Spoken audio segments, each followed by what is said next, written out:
നിങ്ങളെയും എന്നെയും ഒരുപോലെ ഡിസ്റ്റർബ് ചെയ്യുന്ന ഒരു കാര്യം ഞാൻ നിങ്ങളോട് പറയട്ടെ. ഞാനും നിങ്ങളും ഈ ഭൂമിയിലെ ഒരാൾ പോലും ഇന്നേ വരെ റിയാലിറ്റി എന്താന്ന് എക്സ്പീരിയൻസ് ചെയ്തിട്ടില്ല. നമ്മൾ കാണുന്ന റിയാലിറ്റി അത് നമ്മുടെ ബ്രെയിനിന്റെ വേർഷൻ ഓഫ് റിയാലിറ്റി മാത്രമാണ്. ഒന്നെങ്കിൽ നമ്മുടെ ബ്രെയിൻ റിയാലിറ്റിയെ തെറ്റിദ്ധരിക്കുന്നതാകാം, അല്ലെങ്കിൽ റിയാലിറ്റിയെ ഉണ്ടാക്കി തീർക്കുന്നതാകാം, അല്ലെങ്കിൽ റിയാലിറ്റി ഇതാണെന്ന് പറഞ്ഞ് നമ്മളെ വിശ്വസിപ്പിക്കുന്നതാകാം. നമ്മൾ എക്സ്പീരിയൻസ് ചെയ്യുന്നതെല്ലാം ഇല്യൂഷനാണ്. ഇനി എക്സെപ്ഷൻ ഇല്ലാതെ നമ്മളും ഒരു വലിയ ഇല്യൂഷനാണ്. സോ ഇനി ഫിലോസഫി നിർത്തി നമുക്ക് കുറച്ച് സയൻസ് സംസാരിക്കാം. ഞാനിന്ന് പറയാൻ പോകുന്നത് ഇല്യൂഷൻ, ഹാലുസിനേഷൻ ആൻഡ് ഡെലൂഷൻ.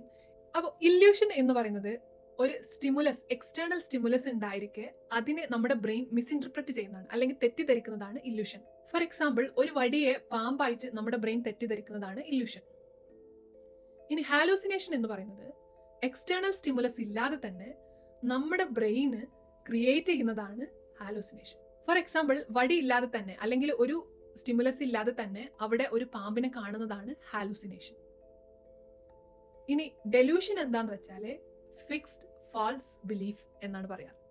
അതായത് ഒരാൾ ശക്തമായിട്ട് ബിലീവ് ചെയ്യാണ് ഒരു ഫാൾസ് ആയിട്ടുള്ള കാര്യത്തിന്, അല്ലെങ്കിൽ റിയാലിറ്റിയോടൊരു ബന്ധമില്ലാത്ത കാര്യത്തിന് ഒരാൾ ഫിക്സ്ഡ് ആയിട്ട് ബിലീവ് ചെയ്യാണ്. മാത്രമല്ല, അയാൾക്ക് അതല്ല എന്ന് പറഞ്ഞിട്ട് ഒരു എവിഡൻസ് നമ്മൾ കൊടുത്തു കഴിഞ്ഞാൽ അയാളുടെ ബിലീഫ് കറക്റ്റ് ചെയ്യാൻ പോകുന്നില്ല. It's a fixed false belief. ഇനി ഈ പാമ്പിന്റെ എക്സാമ്പിൾ വെച്ചിട്ട് ഒരു ഡെലൂഷൻ പറയുകയാണെന്നുണ്ടെങ്കിൽ, ഒരാൾ അയാളുടെ വീടിനകത്തോട്ട് കയറുന്നില്ല. കാരണം അയാളോട് ചോദിച്ചപ്പോൾ അയാൾ പറയുന്നത് എൻ്റെ വീടിൻ്റെ അകത്ത് പാമ്പുണ്ട് എന്നാണ്. അപ്പോൾ നിങ്ങൾ കണ്ടോ എന്ന് ചോദിക്കുമ്പോൾ ഇല്ല, ഞാൻ കണ്ടിട്ടില്ല, പക്ഷെ ഞാൻ വിശ്വസിക്കുന്നു, ഞാൻ ശക്തമായിട്ട് വിശ്വസിക്കുന്നു എൻ്റെ വീടിൻ്റെ അകത്ത് പാമ്പുണ്ട് എന്നുള്ളത്. സോ ഇനി പാമ്പില്ല എന്ന് പറഞ്ഞിട്ട് നമ്മൾ എന്ത് എവിഡൻസ് കാണിച്ചാലും അയാൾക്ക് ആ ബിലീഫിൽ നിന്ന് മാറാൻ കഴിയില്ല. അയാൾ ശക്തമായിട്ട് ബിലീവ് ചെയ്യുന്നുണ്ട് അയാളുടെ വീടിൻ്റെ അകത്ത് പാമ്പുണ്ട് എന്നുള്ളത്. സോ നിങ്ങൾക്ക് ഇതിൻ്റെ ഒരു കോൺസെപ്റ്റ് കിട്ടാൻ വേണ്ടിയിട്ട് മാത്രം ഞാനൊരു പാമ്പിന്റെ എക്സാമ്പിൾ വെച്ചത് പറഞ്ഞതാണ്. ആക്ച്വലി ഇതിനൊരു വൈഡ് വെറൈറ്റി ഓഫ് ടൈപ്സ് ഉണ്ട്, ഡിഫറെന്റ് ഫോംസ് ഉണ്ട്. ഫോർ എക്സാമ്പിൾ, ഇല്യൂഷനും ഹാലുസിനേഷനും ഒക്കെ വിഷ്വൽ ഹാലുസിനേഷൻ ഇല്യൂഷൻ ഉണ്ട്, അതുപോലെ തന്നെ ഓഡിറ്ററി ഇല്യൂഷൻ ഉണ്ട്, ഓഡിറ്ററി ഹാലുസിനേഷൻ ഉണ്ട്. അത് തന്നെ ഡെലൂഷന്റെ തന്നെ പല പല കാറ്റഗറീസ് ഉണ്ട്.